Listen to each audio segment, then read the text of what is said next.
Now, the morning show from your local news leader. Welcome back and get excited, Central Illinois. This week we're introducing something new for our Wise Guys segment. That's right. It will allow us to get a closer look at the science with bigger experiments inside the lab. So WCIA 3's Bradley Swank has a look at this week's Wise Guy. Brad, what'd you learn about this week? All right, as you know, glasses fog up all the time when it's cold outside, especially if you're wearing something on your face like a mask. And in this week's Wise Guys, I talked to Paul Kuwiat about a possible solution to clear up a foggy situation.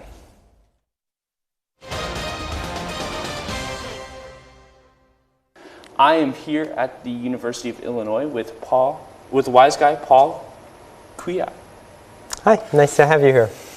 Yeah, so what do we got planned for today? What are you showing us? Yeah, so we've been talking about, I started last time talking about dealing with the fact that, your glasses fog up, for example, particularly when it's cold out in the winter. And we said the reason that happens is that the gas particles, the vapor particles, when they hit something a little bit colder than they normally are, then they will fog up because they want to condense into liquid droplets when they're on a colder surface than when they're in the environment. And we said one of the reasons that happens is that you have to form these droplets, and as I show in the slide, that the likelihood of that happening goes way up as the temperature goes down. So if you can have the system be heated a little bit, then you can really reduce the likelihood that you get droplets and then you don't have fog. And so we talked last time about the fact that you can use that, for example, on your rear defroster or defogger on your car, where they run a current through the wires and it heats the back window a little bit, or on some mirrors have that sort of thing. And that's all fine, but that's not really going to work, for example, for our glasses, because we don't want to have power going into the glasses. So the question is there something we can do that would enable the same sort of principle to work with our glasses?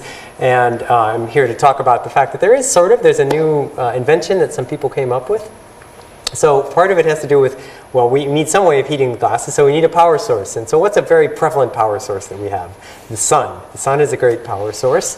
And of course, when you go outside, you feel some energy from that. But with glasses, because they're transparent, then of course the light just goes right through them. So it doesn't actually heat the glasses because it's going through. Okay, but now we also have to use the fact that different materials, whether they're transparent or absorptive, that depends a little bit on what color we're talking about. And so I have here just an ordinary piece of plastic. And this is this thermal camera that we've used before. So this is able to see, hopefully you can see my hand in that. And, or you can see my face, and you might see that my glasses look very dark, so that means they're cold. In fact, if I just put this piece of plastic in front, you see that everything is black. So basically this plastic does not transmit at all in the infrared. It's completely blocking in the infrared. It's transmitting in the visible. So the next slide shows just a plot of the transmission of this as a function of wavelength, and you see that in fact it's very transmissive in the visible and it absorbs in the infrared. So in principle, if we were to put this in the sun, then it will block the infrared rays and heat up from that and still let the visible light through. Of course, for glasses, I need the visible light to go through, otherwise I won't be able to see. So that would work, but it's not very absorptive in the infrared, so I'd need to have a lot of it so that it would really block all the infrared and absorb it. But then if there's a large mass of this, then it doesn't heat up very much. The temperature doesn't change, and then it's not actually going to affect whether things get foggy.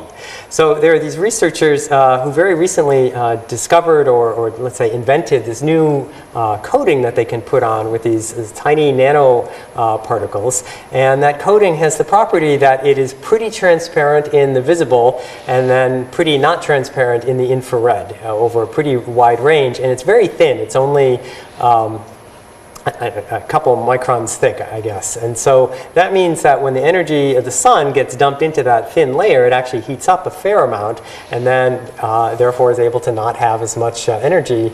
Because the temperature is higher, it doesn't have all the fogging or all the droplets that are forming on it. And so this is just a result that I happened to hear about at a conference, and I looked up the paper and I thought it was really interesting. And on the next slide, there's the picture of the guy himself, and he has glasses on, and he's applied the coating on the left lens, which is the lens that we see on our right of his glasses, and we see that the right lens of his glasses, which we see on the left, is the one that's all foggy, so it doesn't have that coating, whereas it seems to be doing a pretty good job, at least in the sun, of producing the fog from building up. And then the other picture is just one where they've taken a piece of transparency paper and they put this coating just in this rectangle in the middle, and we see that it's very clear seeing through that region, but where there's no coating, then in fact it's foggy. So that seems to work pretty well, and that might actually be a product at some point that you can go and buy. Obviously, I'm sure you've come up with this problem that you might see with this, which is that it's only going to work in the sun, and of course it's not always sunny, it might be cloudy, and also it might be at nighttime, and we're still getting our glasses fogging up because, for example, we're wearing masks, and that really enhances that. And so next time we will talk about a method that will hopefully solve this problem, or at least ameliorate it, no matter what time of day it is. This week is just the start of some new exciting experiments that we've got planned. Stay tuned for next week to see where we go for the next Wise Guys. All right, Brad, pretty good tip there. Thanks so much. And if you know a wise guy yourself, you can always let us know on WCIA.com.